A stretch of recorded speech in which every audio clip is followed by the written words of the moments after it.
You can see why I like her, can't you? She is, in fact, one of the very few feminists who I wouldn't mind sitting next to at dinner. Sort of Christina Hoff Sommers and you, that's about it. I have to ask for a correction to my introduction because I was introduced as associate editor of Breitbart, but I've had a promotion since then. Thank you. I was invited today to debate a feminist I admire. Somebody who has fought for years for women and children's rights, somebody I think is an intellectual powerhouse, and who I was excited to speak with. She wasn't available, so thank you to... The old jokes are always the best. I know. I'm just kidding. You know I love you. No, in all seriousness, Julie is one of the good feminists. And the fun thing about this is that we're having a debate at all. The existence of this debate sort of is the answer to the question. Some of you will know that Julie and I were both banned. She was banned first, the bitch. I get very upset about this. I'm so much more offensive than you. I mean, it's literally my job to annoy people. I'm sitting on Twitter all day being as offensive as possible, and you get banned first for a 10-year-old article. This is 12-year-old article. Well, this is because the modern social justice movement, like all cults, hates apostates. And of course, Julie, as a feminist who's gone off reservation, well, what actually happened is she stayed the same and feminism changed, which is what I'm going to move on to in a moment to explain to you why, of course, feminism does pose a risk to free speech. Feminism moved on and sort of left Julie behind. She's now become one of the bad guys, and she has the much more fun job of showing up for debates when normal feminists won't. Now, it's perfectly reasonable for Julie to reject the brand of feminism that we're going to be talking a lot about today, and she's right when she calls them bellends. They are. She's right, and we're going to call them all sorts of other names in the next 2 hours. But unfortunately, Julie, feminism has moved on from you. There are plenty more like me, trust me. Well, and not just my age. There are younger women who are identifying as radical feminist and calling the third wave fun feminist identitarians total bellends. Well, I think the problem has been that the particular modern brand of feminism, the feminism that has a problem with free speech, that doesn't like debates, that banned both of us.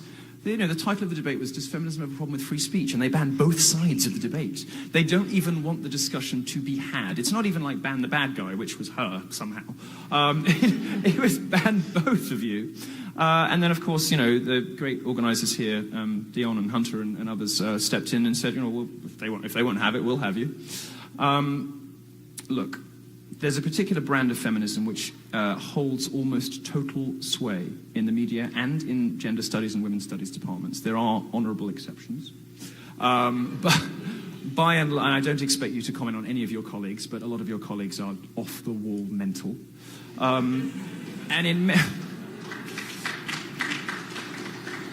We're in a situation now where students can go to university, they come out dumber than when they went in.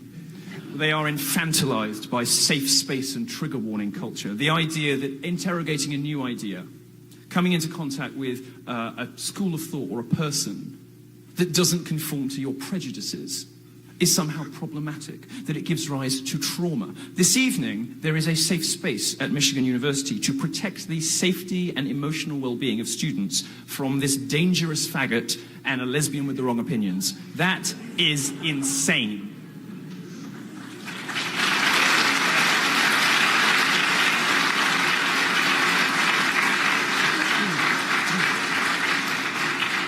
And the worst bit of this is that universities have started to go along with it. They have started to respect students' points of view when the students claim that they have been emotionally traumatized by different opinions. And the trigger warning and safe space culture has started to take root even in the best institutions in the country. My view on this is that anybody who asks for a safe space or a trigger warning should be immediately expelled. They have demonstrated... They have demonstrated that they are incapable of meeting the requirements of their course. Why are you here? Why are you here if not to discover new ways of looking at the world, to discover thinkers and ideas, history, stuff you never imagined that was possible, to broaden your intellectual horizons? If you're not prepared to do that, go home, leave.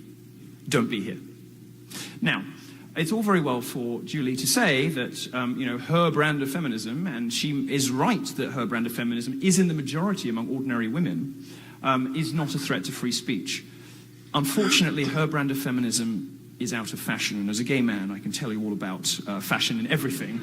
But I will tell you about the fashion and feminism briefly, and we'll get to the good stuff.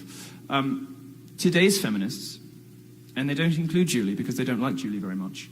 They don't include Germaine Greer because they don't like Germaine Greer very much. They don't include Christina Hoff Sommers because they don't like Christina Hoff Sommers very much. All these women are womening wrong.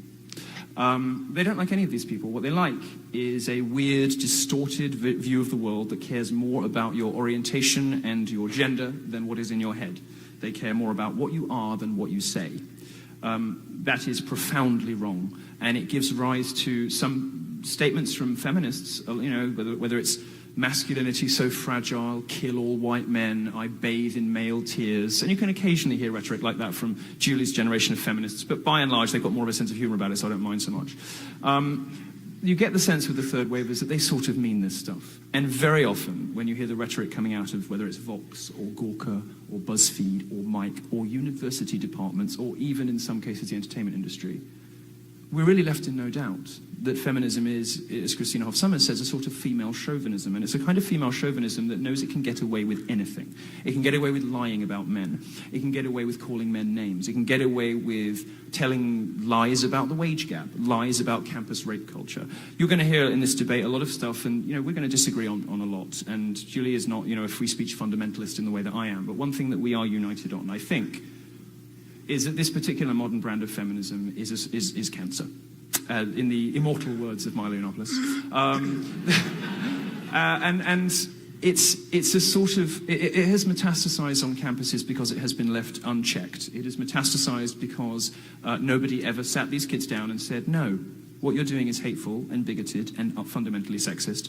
And the worst offense of all is that you bully and deride and ridicule anyone who dares to ask you for evidence. That's the fundamental, that is probably the most characteristic feature of modern feminism. It is why feminism is a colossal threat to free speech everywhere it exists, on campuses and in the media. And it's why the answer to this debate question is yes. Thanks. Thank you.